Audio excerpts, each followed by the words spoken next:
Il y a de quoi faire sur les maladies. Il y a de quoi faire, ouais.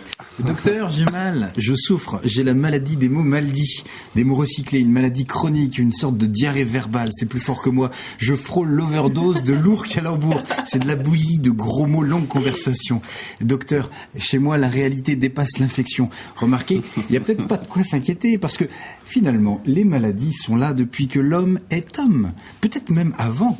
Allez savoir, chez les dieux, ils étaient aussi malades. Ne parle-t-on pas du torticolis de Minerve, de la maladie de Carré d'Hermès, des hémorroïdes d'Uranus, de l'incontinence de Néferpipi, du rhume carabiné d'Hatshepsut, à vos souhaits, de la sinusite de Cléopâtre, de l'inflammation des os, de Jeanne d'Arc, de l'extinction de voix, de Galilée, de l'embellie pullover, du roi de Cachemire.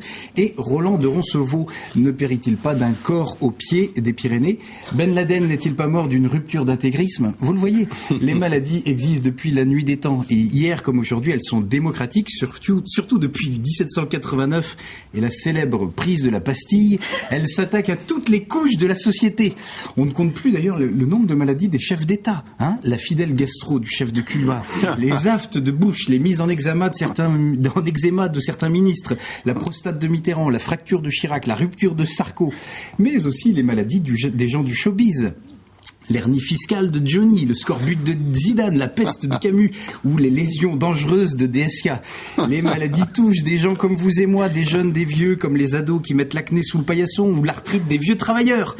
Les maladies s'étendent dans toutes les zones, les plus peuplées comme les plus reculées. Là, tout Paris, les méningites rurales, les coliques dans les prés, les bronchites, les bronchunites, le cancer des nations, le Parkinson souterrain, le jardin des piqûres, l'allergie française libre. Alors que faire? Quel remède?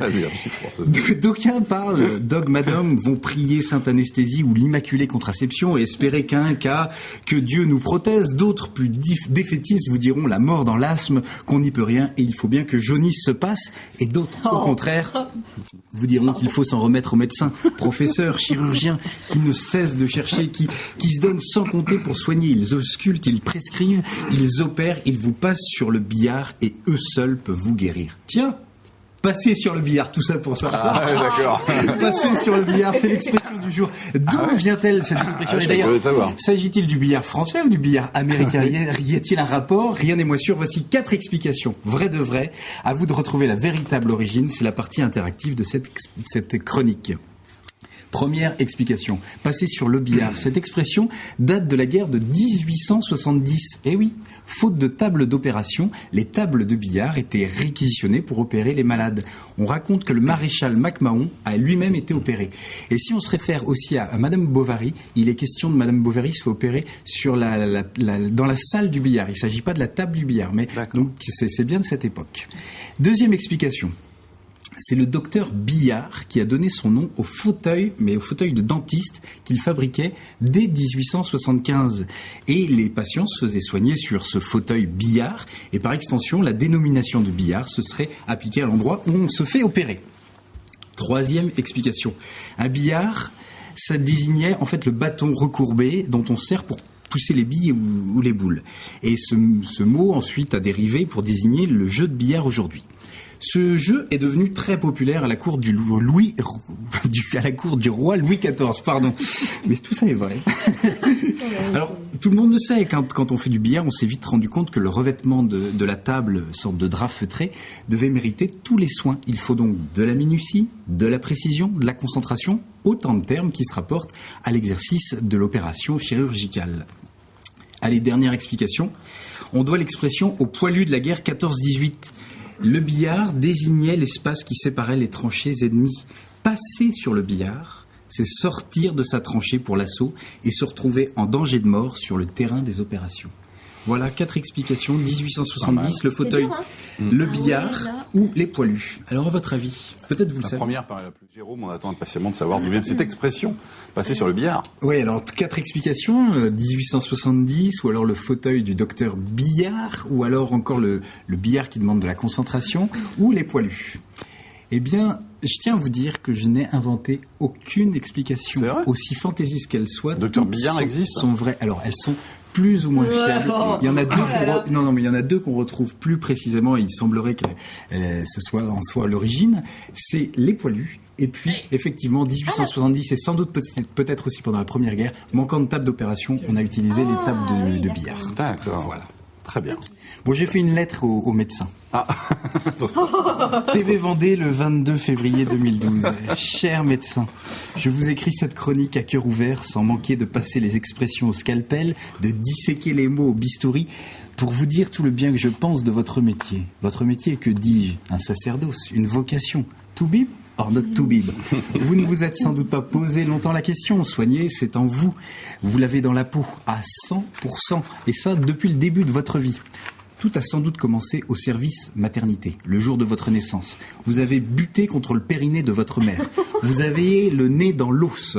Vous avez plongé dans le grand bassin. Entêté, qu'importe, vous mettez les couches doubles et partez à la pêche aux carpes, métacarpes, tarses, métatarses sur la presqu'île de Biberon.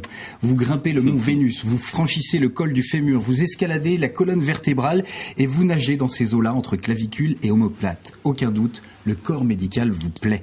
Alors vous poursuivez l'exploration. Élevé en pédiatrie, vous échappez régulièrement et jouez dans les autres services. Partie de billard au bloc, osselet en traumatologie, vous jouez au bridge au service bucco-dentaire, vous faites de la radio en cardio et c'est en ophtalmologie que vous regardez votre avenir au fond des yeux. Les sapeurs paupières répondent à l'alarme de joie, c'est décidé, la santé sera votre maison, vous y séjournerez quasi à perpétuité. Au service dermatologie, en pleine adolescence, ce sont les premiers attouchements. Vous tombez amoureux de la demoiselle à la blouse blanche et la croix rouge, un corps médical de rêve. Madame Santé, vous lui passez de la pommade. Ça lui met le baume au cœur. Entre vous, c'est la maladie d'amour. Vous jouez au docteur, elle dévoile ses rougeurs. Vous êtes aux petits soins intensifs avec elle. Vous découvrez des milliers d'atomes crochus. Pour elle, vous êtes l'ANEC plus ultra. Alors naturellement, au service d'autorhino-laryngologie, vous embrassez sur la bouche. En disciple des piqûres, vous enfilez des litres de sérum de la Martinique. Carpe et métacarpe et diem. Et à l'occasion d'un électrocardiogramme, c'est le coup de foudre. Le charme opère à cœur ouvert. Transféré en service gynécologie, vous tenez le bon pouls.